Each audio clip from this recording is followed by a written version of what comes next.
Oke, Assalamualaikum warahmatullahi wabarakatuh. Perkenalkan, saya Jamaliatul Badriyah. Saya merupakan dosen dari Departemen Matematika Fakultas MIPA Universitas Negeri Malang. Dalam video kali ini, saya akan membuat video rekaman mengajar di salah satu pertemuan mata kuliah yang saya ampu, yaitu Geometri Analitik. Mata kuliah Geometri Analitik ini membahas mengenai penerapan konsep aljabar untuk memecahkan masalah geometris dalam bidang 2 dimensi dan 3 dimensi. Pada mata kuliah ini, mahasiswa akan mempelajari berbagai materi dalam geometri seperti bidang koordinat, garis, kurva, serta bentuk geometri lainnya dengan pendekatan analitis. Mata kuliah ini penting untuk membangun dasar berpikir logis serta visualisasi spasial yang kuat untuk menjadi fondasi dalam mempelajari mata kuliah lanjutan seperti aljabar linier, geometri diferensial, dan lainnya. Pada mata kuliah ini, pada akhir mata kuliah ini, kemampuan yang diharapkan dimiliki oleh mahasiswa setelah mengikuti mata kuliah ini meliputi misalkan pertama menjelaskan konsep dasar koordinat dan ruang, kemudian mampu menganalisis posisi serta hubungan antar objek geometri seperti titik, garis, dan bidang. Kemudian mahasiswa mampu menggunakan metode analitik untuk menyelesaikan permasalahan geometri bidang 2 maupun bidang 3. Kemudian mahasiswa mampu menggambarkan serta menafsirkan bentuk-bentuk geometri berdasarkan persamaan matematisnya. Kemudian mahasiswa mampu menerapkan juga prinsip-prinsip geometri analitik dalam konteks aplikatif atau pemodelan masalah nyata. Materi yang akan dipelajari pada mata kuliah ini yaitu pertama konsep dasar geometri, kemudian jarak, kemudian garis dan persamaan berderajat 1, keluarga garis atau berkas garis, kemudian lingkaran, keluarga lingkaran, kemudian irisan kerucut yang meliputi parabola, elips, serta hiperbola. Pada mata kuliah geometrik analitik ini akan berlangsung selama 16 kali pertemuan termasuk UTS dan UAS.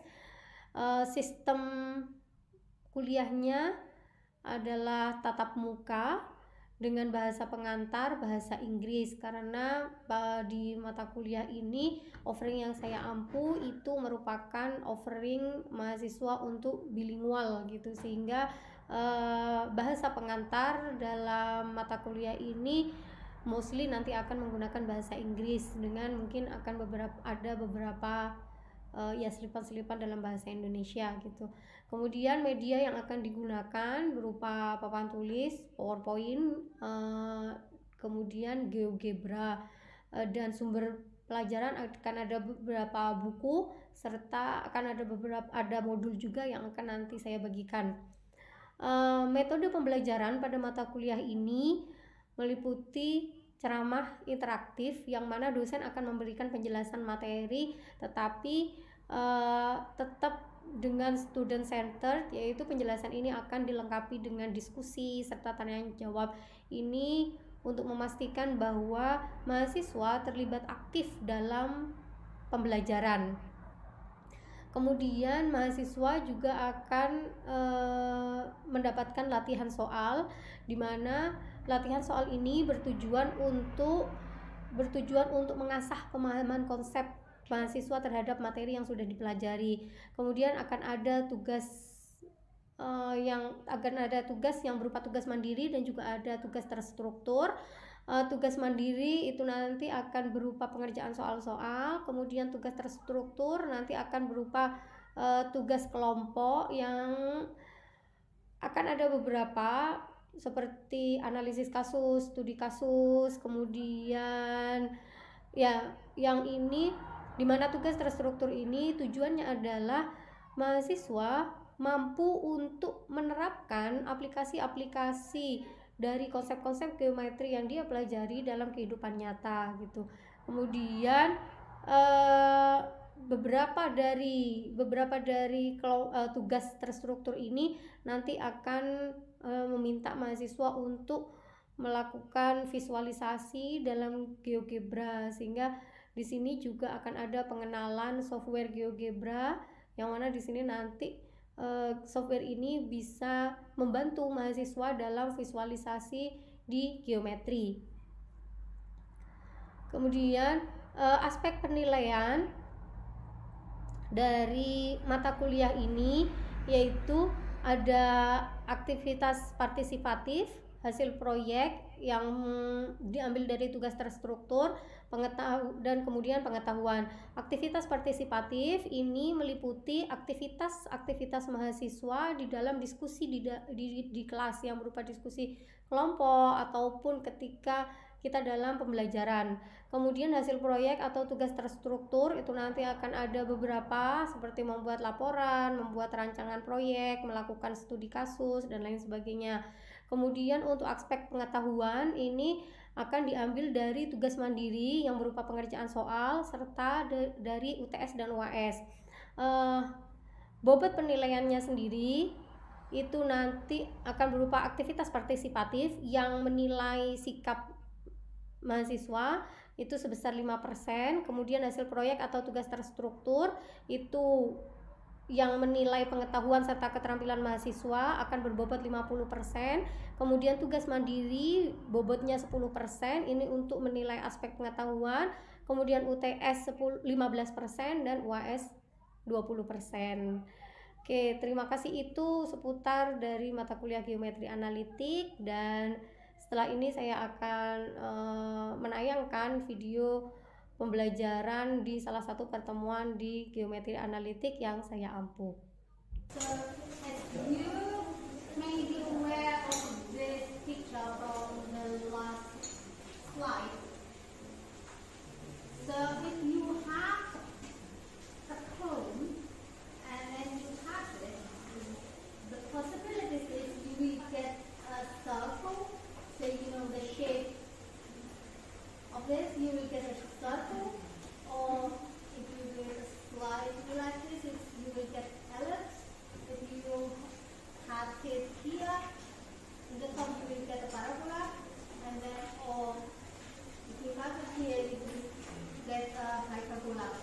And last week, in the last 2 weeks, we already discussed about parabola. Circle we already discussed before the mid-test. Then today we will discuss about an ellipse. Okay, so for this term we will discuss about parabola, ellipse, and then hyperbola.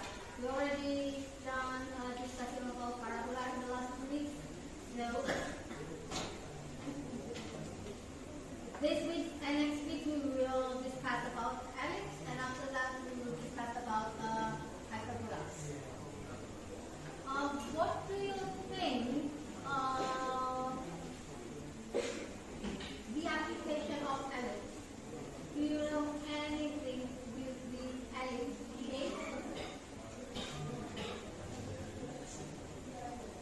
Can you think one? The ellipse shape?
Like before, what we will discuss in this ellipse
and the distance of one end of the ellipse. So it's the distance. So eccentricity is the ratio between this, the distance of focus to the origin, to the center, and the distance of the focus to the first end. Okay. Then how do you get the equation of the ellipse? You can get the equation of the ellipse from the definition of the ellipse, where the sum of the distance of any point in the ellipse